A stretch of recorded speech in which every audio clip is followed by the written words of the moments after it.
নমস্কার বন্ধুরা, আমার কসমিক পাওয়ার অফ জেসাস চ্যানেলে আপনাদের সকলকে স্বাগত।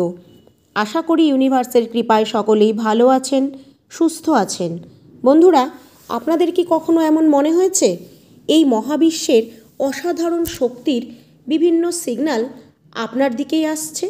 আবার এমনও কি মনে হয়েছে আপনার জীবনে স্পেশাল কিছু ঘটতে চলেছে বা ঘটছে? আমি ধরে নিচ্ছি আপনার জানতে ইচ্ছা হয় যে এই ঐশ্বরিক শক্তিগুলি আপনাকে নির্বাচন করেছেন কিনা। আশীর্বাদ দেওয়ার জন্য যদি এই সব নিয়ে আপনার জানার আগ্রহ থাকে, তাহলে আজকের ভিডিওটা একদম আপনার জন্য। এই ভিডিওর মাধ্যমে আমি আপনাদেরকে বলবো সেই অনন্য সিগন্যালগুলো সম্পর্কে, যেগুলো দ্বারা আপনারা বুঝে যাবেন যে এই মহাবিশ্বে ডিভাইন শক্তিগুলি আপনাকে নির্বাচন করেছে কিনা, তাদের সেই দিব্য আশীর্বাদগুলো আপনাকে পাঠাচ্ছে কিনা। আর এইগুলো জানলে আপনি যেমন আপনার নিজের জীবনকে উন্নত করতে পারবেন, তার সাথে সাথে আপনার চারপাশের পরিবেশকে বুঝে নিজের জীবনের বাকি যাত্রাপথটাও আরও সুন্দরভাবে করতে পারবেন।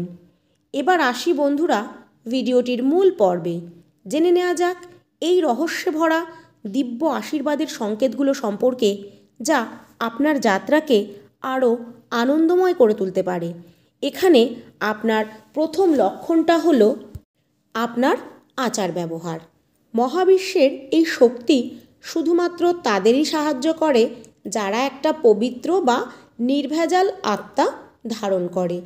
এমন মানুষ যাদের উদ্দেশ্য ভালো হয়, যারা অন্যের দুঃখ কষ্টগুলোকে নিজের মতো করে অনুভব করে এবং যতটা সম্ভব ওই দুঃখীদের পাশে দাঁড়িয়ে তাদের দুঃখ কষ্টগুলোকে লাঘবের চেষ্টা করে। বন্ধুরা, আপনারা দেখবেন আপনাদের চারপাশে এমন অনেক মানুষ আছে যারা অন্যের দুঃখে বা বিপদে আনন্দ পায়, যার ফলে ইউনিভার্স এই ধরনের মানুষগুলোর উপর ক্রুদ্ধ হয়ে যায় এবং তারা ইউনিভার্সের রোষে পড়েন। তাদের জীবন দুর্বিষহ হয়ে ওঠে।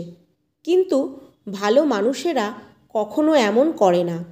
তারা অন্যের দুঃখ কষ্টকে নিজের মনে করে তাদের সহায়তা করেন। পশু পাখির প্রতিও তাদের দয়া মায়া লক্ষ্য করা যায়। এই সব মানুষ স্বাভাবিকভাবেই সেই পরম সত্তার কৃপার পাত্র হন। তারা সব ধরনের নেগেটিভিটি থেকে নিজেদেরকে দূরে রাখেন এবং সেই মানুষটি, সেই পরম সত্তাটি সর্বশক্তিমানের আরাধনা করে। সে তার ভালো মন্দ সব কিছুই এই মহাবিশ্ব ব্রহ্মাণ্ডের উপর বা সৃষ্টিকর্তার উপর সঁপে দেয়, যার কারণে কোনো নেগেটিভিটি তাকে স্পর্শ করতে পারে না। এবার আপনি যদি এই ধরনের বৈশিষ্ট্যযুক্ত হন, তাহলে নিশ্চিত থাকুন যে এই বিশ্বব্রহ্মাণ্ডের শক্তি আপনার পাশে আছে এবং আপনি সেই দিব্য শক্তি দ্বারা নির্বাচিত হয়েছেন। এবার দ্বিতীয় সিগন্যালটি বা লক্ষণটি হলো আপনি নিয়মিত ব্রহ্ম মুহূর্তে ঘুম থেকে জেগে উঠবেন। ওই সময় আপনার ঘুম থেকে ওঠা অভ্যাস না থাকলেও ঘুম ঠিক ওই সময়তেই ভেঙে যাবে। ওই ব্রহ্ম মুহূর্তে খুব অল্প সংখ্যক মানুষেরই ঘুম ভাঙে। যদি প্রতিনিয়ত আপনার সাথে এই ঘটনা ঘটে, প্রতিনিয়তই যদি ব্রহ্ম মুহূর্তে আপনার ঘুম ভাঙে, অর্থাৎ ভোর 3টে থেকে 5টার মধ্যে, তাহলে বুঝে নেবেন মহাবিশ্ব আপনাকে নিশ্চিতভাবে নির্বাচন করেছে।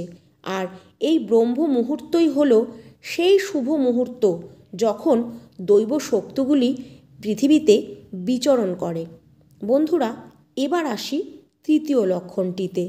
তৃতীয় লক্ষণটি হলো কিছু বিশেষ ধরনের স্বপ্ন আপনি প্রায়ই দেখবেন। স্বপ্নে যদি আপনি বারবার কোনো মন্দির বা কোনো প্রার্থনালয় দেখেন, বা নিজেকে যদি আকাশে উড়তে দেখেন, বা পাহাড়, নদী ও ঝর্ণা এই সব দেখেন, যা সাধারণত ডিভাইন শক্তিগুলির অবস্থানকে নির্দেশ করে, তাহলে বুঝে নেবেন মহাবিশ্ব আপনাকে বেছে নিয়েছে। এবার চতুর্থ সিগন্যালটি হলো একটি মনোরম শীতল ঝাপটা আপনি মাঝে মধ্যেই অনুভব করেন, বা যখন পূজাগৃহে চোখ বন্ধ করে প্রার্থনা করছেন তখন একটা তীব্র আলো আপনি চোখ বন্ধ অবস্থাতেই অনুভব করলেন, তাহলে বুঝবেন দৈব শক্তিগুলি আপনাকে চারপাশ থেকে আবর্তিত করে রেখেছে, যাতে কোনো নেগেটিভ শক্তি আপনাকে স্পর্শ করতে না পারে। এবার পঞ্চম লক্ষণটি হলো, ঘুমের মধ্যে আপনার মনে হলো কেউ আপনাকে ডাকছে, তখন ঘুম ভেঙে দেখলেন কেউ নেই, তাহলেও বুঝবেন আপনার উপর কোনো অলৌকিক শক্তির প্রভাব আছে।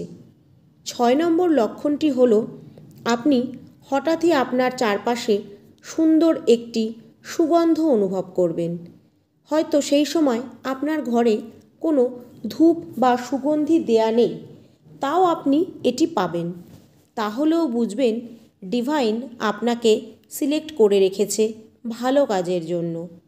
7ম লক্ষণটি হলো, ভবিষ্যৎ সম্পর্কে আপনার মনে একটি পূর্বাভাস আসবে, যেমন সামনের দিনগুলোতে কি হতে চলেছে তা আপনি অনুমান করতে পারবেন, আর আপনি যেমন ধারণা করেছেন ঠিক সেই রকমই হবে, সব সময় না হলেও প্রায় সময়ই হবে। এরকম অনেক সিগন্যালই আছে যা দেখে আপনি বুঝতে পারবেন আপনি মহাবিশ্বের সঙ্গে যুক্ত। ইউনিভার্সের সাথে এই সংযোগ আপনাকে ইউনিভার্সের অনেক কাছে নিয়ে আসে, আর আপনার আত্মাকে একটা পজিটিভ এনার্জিতে ভরিয়ে দেয়।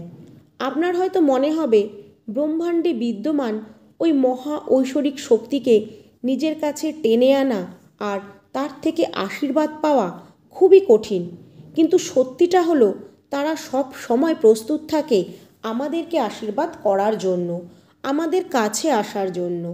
কিন্তু এখনকার দিনের মানুষের মধ্যে লোভ, অহংকার, স্বার্থপরতা, মিথ্যাচার, দুরাচারে ভরে গেছে। এই সব কারণে ঐশ্বরিক শক্তিগুলি মানুষের কাছে আসতে চাইলেও এই নেগেটিভ শক্তি দ্বারা আবদ্ধ মানুষগুলি তাদের কাছে পৌঁছাতে পারে না, কারণ কোনো নেগেটিভ জিনিস পজিটিভকে ছুঁতে পারে না। যাদের আত্মা অত্যন্ত শুদ্ধ, একমাত্র তারাই ইউনিভার্সের এই পজিটিভ শক্তিগুলিকে গ্রহণ করতে পারে। তাই বন্ধুরা, অনুরোধ করব আপনারাও নিজেদের জীবনকে পজিটিভিটিতে ভরিয়ে তুলুন আর ইউনিভার্সের আশীর্বাদ লাভ করুন। পজিটিভ চিন্তা করুন, পজিটিভ চিন্তা দিয়ে নিজেকে মোটিভেট করুন আর ইউনিভার্সের উপর বিশ্বাস রাখুন। ইউনিভার্সকে ধন্যবাদ জানিয়ে বলুন, ইউনিভার্স তুমি আমাকে যা দিয়েছো বা আগামী দিনে যা দেবে তা আমার ভালোর জন্য, আমি সেগুলিকে সাদরে গ্রহণ করলাম। যেই ঘটনাগুলি আমি বলবো তার একটিও যদি আপনার সঙ্গে মেলে তাহলে বুঝবেন ঈশ্বর আপনার সাথে আছে এবং সেই বিশ্বাসের উপর ভর দিয়ে এগিয়ে যান। এবার প্রথম যে কথাটি আমি বলবো, জীবনে হয়তো এমন অনেক পরিস্থিতি আসে যে আপনার খুব কাছের, খুব প্রিয় কোনো মানুষ হতে পারে, সে আপনার আত্মীয় বা রক্তের সম্পর্কের, সে আপনাকে দূরে ঠেলে দিচ্ছে, হয়তো তাদেরকে আপনি নিজের প্রাণের থেকেও বেশি ভালোবাসেন। সেই মুহূর্তে হয়তো আপনি ভেঙে পড়বেন, মনে হবে আপনি সম্পূর্ণ একা হয়ে গেছেন, মুহূর্তের মধ্যে আপনার মনে হচ্ছে পৃথিবীতে আপনি সম্পূর্ণ একা। কিন্তু না, যখন আপনি এরকম ভাবছেন সেই মুহূর্তে এটাও ভাববেন যে ইউনিভার্স নিজেই চায় না এরা আপনার পাশে থাকুক, হয়তো আপনার জন্য তিনি অন্য কিছু পরিকল্পনা করে রেখেছেন। হঠাৎ করে হয়তো দেখলেন যে আপনি কোনোদিন ঈশ্বর বিশ্বাসী ছিলেন না, কিন্তু আপনার মনে আধ্যাত্মিক চেতনার বিকাশ ঘটেছে।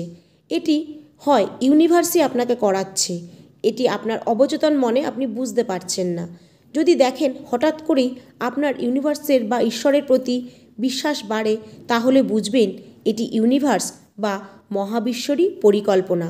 তাই মহাবিশ্বের শক্তিগুলিকে উপলব্ধি করুন, জানুন। আর যদি আমার ভিডিওটি ভালো লেগে থাকে তাহলে অবশ্যই কমেন্টে লিখুন থ্যাংক ইউ ইউনিভার্স বা ধন্যবাদ মহাবিশ্ব।